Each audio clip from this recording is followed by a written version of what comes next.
Hey, Sessie Stuff. I'm Emma, I'm Blythe. and we're here to talk to you all things Week 10 in college football. Let's get to it.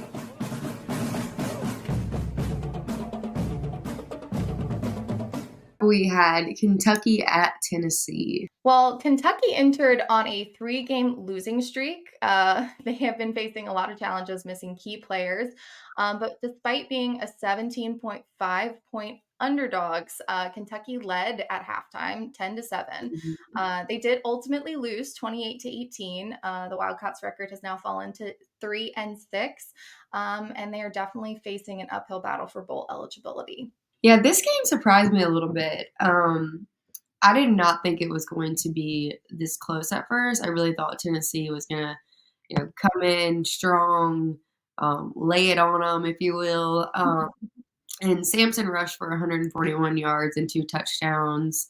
He was the ultimate leader in this game to lead Tennessee with the victory over Kentucky. But this one did surprise me a little bit. I felt like it was very slow. He had no rhythm in the beginning. Took him a little bit to kind of settle in. Um, but ultimately, I still thought Tennessee would come out on top, which they did. So I'm excited to see the rest of the way for them, as well as they have some more pretty big games coming. They do. And I think that's really gonna bite them a little bit moving forward. How they do seem to start off extremely shaky against teams. They did it in that Alabama game. I think if Alabama had played to their capabilities, that would have been a shutout almost. I don't think it would have been as close as it was, and I don't think Tennessee would have been able to pull through. And same in this game. I don't think they definitely started out shaky, Yeah. but if Kentucky had a better offense, I don't think I think they would have lost. And Yeah. so they do have these tough matchups coming up. But you look at Kentucky, they showed resilience. Yeah. They managed to lead at halftime against a top ranked team. The Mhm. defense really stepped up in the first half. They limited Kentucky's offense, and that's really all it takes. Um, Mhm. but Brock Vandergrift, he had a head injury in the third quarter. It shifted the momentum. The backup, Gavin Wimsmat, threw costly interceptions, which Tennessee capitalized on. So it's like, what can you do in this situation? It's just like the Florida game when you lose the guy who's been leading your offense.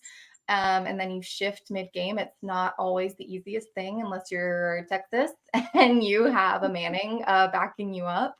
But Kentucky's offense displayed definitely some improvement. They had big plays throughout. They managed 360 yards total, 168 rushing, 192 passing.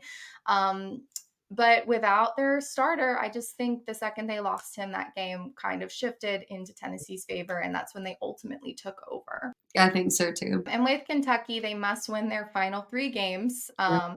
They played Texas, Louisville, and Murray State to become bowl eligible. So it's possible, but I don't think, As we especially know, Louisville from Louisville last night. beat Clemson, yeah, and Texas is Texas. I think they will definitely beat Murray State. Will hopefully beat Murray State, but those other two are going to be big, big challenges, and I just don't think they have the offense, especially losing Vandergrift, to really get the job done. They do have a bye week, so some of their key players could recover as they face Texas and Louisville, but it's a kind of a tough end of the season for them. It Uh, is. but looking ahead for Tennessee, I think their Georgia and Vandy game could really trip them up. Vandy has proved to be a force. They just beat Auburn this week. They are really able to shake up Yeah. offenses and defenses in these games. They did it with Texas, almost winning in that game. They almost beat Missouri earlier this year. Missouri, who was at more of their full strength, they beat Bama. So this team is not to be messed with. They Yeah. really know who they are. They're eligible for bowls for the first time since 2018. This team is really something special this year. So that could be a very, very tough game for Tennessee. And then same with Georgia. I mean, Mm, I think with Georgia's defense and mm, the fact that I know Carson Beck hasn't been fantastic mm. on the offensive side, but they've still been able to put up points when it matters most. Yeah.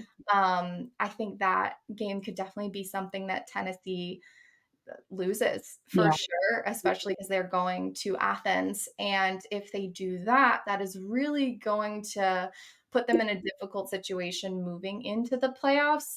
It's going to be really weird. I just looked at a playoff predictor from the New York Times and actually had every team being either like one out, 11-1, or 10-2, Yeah.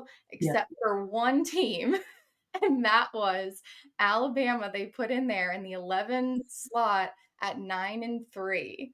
And I was like, okay, but I think that's because they won in that Georgia Bama matchup. Yes. Yeah. Granted, these are all predictions. We won't know until Tuesday around 7 when they start revealing how they're really feeling about these matchups, what they value more.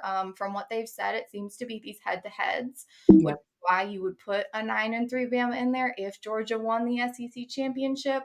But it's kind of putting teams in a bad spot, really. It's like what is going to happen moving forward, who can actually make it. But like I said before, if they don't put at least 4 SEC Or teams in, I think they're doing a disservice to the playoffs just because of how dominant yeah. these teams have been, how strong these teams are on offense, defense, combination of both, you hope.